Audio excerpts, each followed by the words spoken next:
Event number 27, the 100-meter freestyle for boys secondary. The standing palaro record in this event is 54.47 seconds, held by Kendrick Uy of the National Capital Region, established in the 2005 Palarong Pambansa held in Iloilo City. Presenting the finalists: Lane 1, Balinas Joshua of Western Visayas. Lane 2, Rojo Alfred Valentin of Western Visayas. Lane 3, Alcalde Fahad of Calabarzon.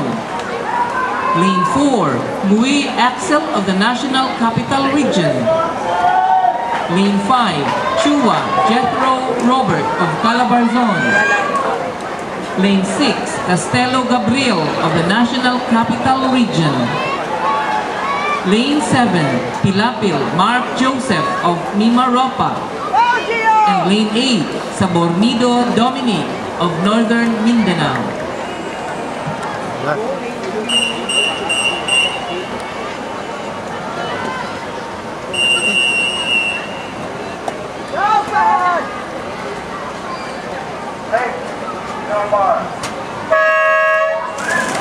Very nice.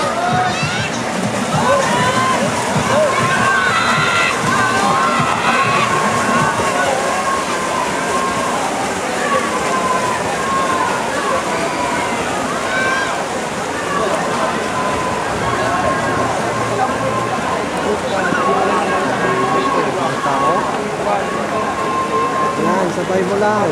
Yes! Go! Got it!